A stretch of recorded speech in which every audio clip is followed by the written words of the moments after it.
Good morning, everyone. Apologizes for the technical issues. As you can see, it's Friday, it's Erev Shabbos, and in between the shopping and running, I am delighted to be able to continue our daily get together for some Parsha insights, some inspiration. So I'd like to share with you one particular relate Parsha this week. We already mentioned over the course of the last few days the idea of the sabbatical, the Shemitah year, is the idea that we are able to relinquish control, to recognize that we're not running our own lives, we're not running the world. You know, there are some people who actually believe that they can plan every aspect of their lives and they don't want to relinquish any type of control, and they plan every aspect, you know, their expenditure, their income, their everything down to the finest detail, to the last dime. Okay, everything is worked out, or the last penny in our case. And of course we know that it's an absolute fallacy. You know, I heard last night of somebody that had everything worked out, and then, you know, a bombshell. You know, they got a phone call and they've got health concerns now, and all those things that they thought, you know, they'd mapped out have to be changed, and they have to recalibrate and try and readjust to the new reality. So so there is a beautiful story about having faith, which I heard from Rav Pesach Kron, and he shared as follows. There was this Hasidic young man, and he invested in some bonds, and all of a sudden he got a check through the post. A check was for $45,000. Now, he hadn't cashed his bonds, but they sent him $45,000 a check. So he wrote back to the bond company saying there's been a terrible mistake. I have to tell you that I did not cash in my bonds, and this check must be for somebody else. They said, no, keep the check. We've done due diligence. That money is yours. So he put the money in the bank, and then a month later, listen to this, he gets $50,000. $50,000, another check from the bond company. So he writes to them and he says to them, listen, I told you already, I didn't cash in my bonds. This is a mistake. It must be somebody else's money. They said, we'll check.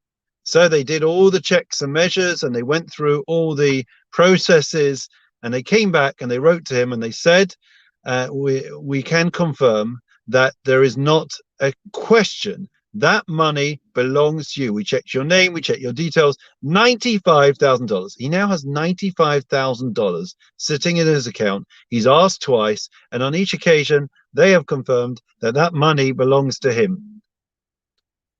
So he asked his Rav what to do, and he came, and his Rav advised him, and he listened to the advice. The money was not his. Now, even though they have said, they have forgone on that money, they have said it's his, right? He decided that he would return the money. So he wrote to them and he says, I'm sorry, I want you to look into this further. I don't believe it's my money. I want to return the money. And lo and behold, a few months this went on, and he kept the money in his account. He didn't touch it. And they came back to him and they said, listen, we've made a terrible, terrible error. We've never had this before. But in view of the fact that we as a token of goodwill, recognizing, your honesty, we want to give you half the money, and we'll keep half the money. At the end of the day, for 6 months, you kept the money and you kept telling us that it wasn't your mistake, it was our mistake, and you kept being honest. And he thought about it long and hard. And in the end, he sent them back a check for $95,000. And he wrote to them as follows. He said to them, I'm an Orthodox Jew, and for us in this world and in this life, everything we believe comes from on heaven, comes from on high, it comes from the Almighty. And I know that this honestly was not my money. It wasn't mine. I didn't earn it. I didn't work for it.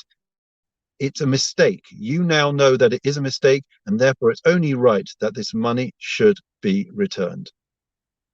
He gets a letter from the director or the executive director of the bank saying this is a once in a lifetime that we will have the opportunity to write this letter.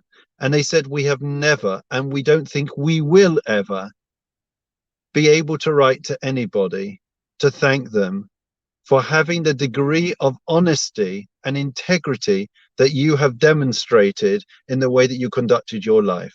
And we know that that is because of your faith, because of your principles, because you're an Orthodox Jew. And we thank you profusely for being so honest. If only, they said, everyone that we had to deal with was as honest as you, the world would be a very different world. That, said this Hasidic gentleman, was worth all the money in the world. How often, he said, do we have an opportunity to make a Kiddush Hashem, to sanctify God's name in such a way, in such a manner, in such an open display? And the reason that was driving him for doing this was, of course, his honesty and integrity. But afterwards, even when they said he could keep the money, it was because he recognized that we have a higher purpose. There is more to life than bricks and mortar and making money. That is what the message of Shemitah is all about. It's a message which is so profound, friends. You know, we get caught up in, you know, day after day, week after week, year after year, in the nitty gritty, in the hustle and bustle of life, in making a quick dollar or making a quick pound. And it's all about, you know, how much we can grind out, how, you know, competitive we can be. And you know, Shemitah comes along where we relinquish our ownership of a field, right? And we give back that ownership to the Almighty, and we become equals with poor and rich alike. And we say, we know, you know what?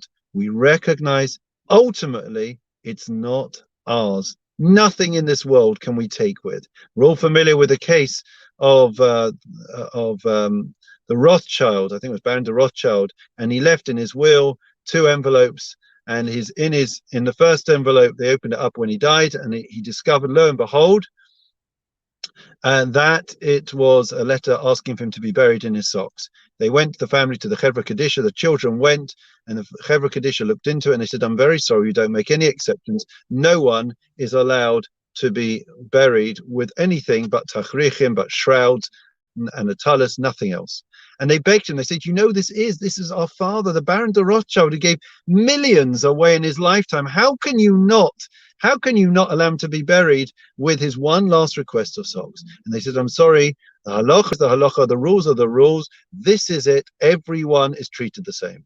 A month later, they had instructions in the will to open the second envelope. And he said, my dear children, by now I will have been buried. You'll have completed Shloshim. And you'll have realized and had that powerful but painful reality that I was not even able to be buried in my socks. All our wealth, he said, at the end of the day, is something that is only there for us to use, for us to be able to channel for worthy causes, for charity. That is the only thing that we can really take with us. It's a message for Shemitah, but friends, it's a message for life. Please God, we should be able to have the fortitude to always make the right decisions, which ultimately, in the short space of time and life that we have on this planet Earth, will leave us in good stead, and we will be able to leave a wonderful legacy of good deeds, mitzvot, and a good name. Wishing everyone Shabbat Shalom. Look after yourselves. I'll see you 4 p.m. today for the Kabbalat Shabbat with